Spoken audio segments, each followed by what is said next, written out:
Have you ever wanted to know a person all the way right to the very core of their being? You kind of just understood little bits and pieces of their mental makeup, but you never quite understood where they're coming from. But something always, they're just locking themselves up, and they just won't let you in. So you can never get to know that person.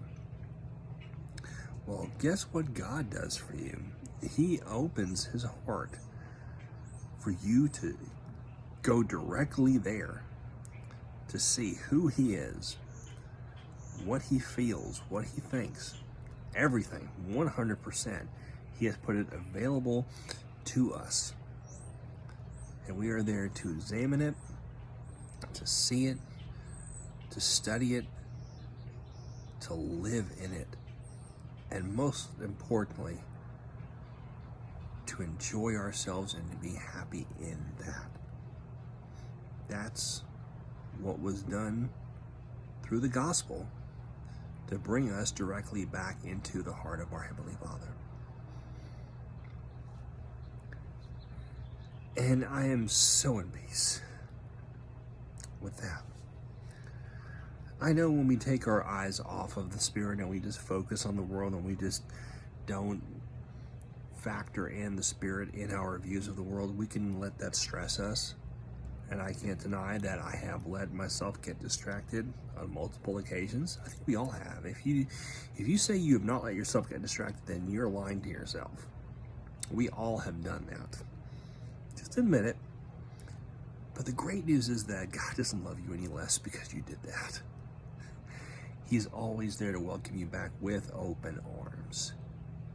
He is always there to welcome you back home. Now a message and this approach will never be taught in churches, and not in the bulk of churches, because that's going to be condoned as, oh, you're giving people an excuse to sin.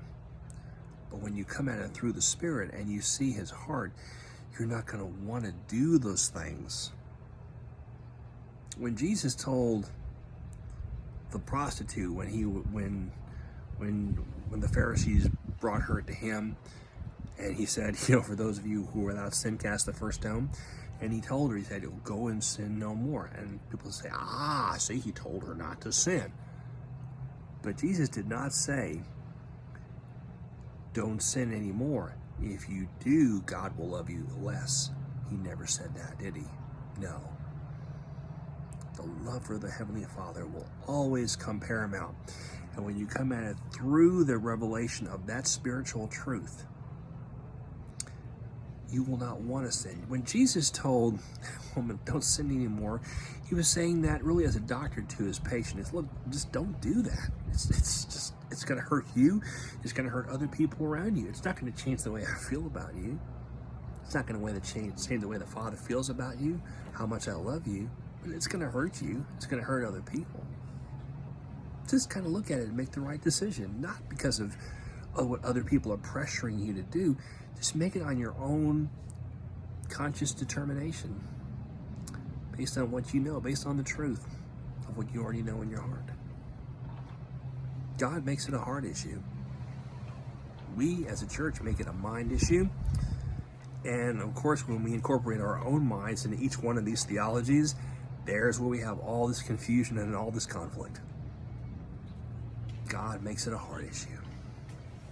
And as such, he makes it a simple truth, which to the human mind is met with constant confrontation, arguments. My gosh, go online.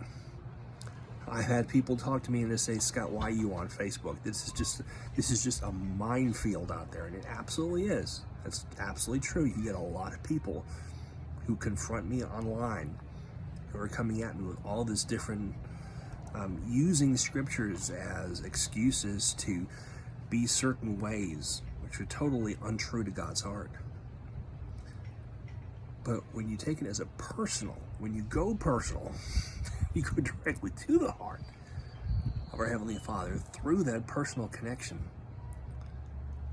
it just becomes a complete reality and a grounding and a foundation of peace and stability, and just set your peace totally secure. Simple, short, and true today.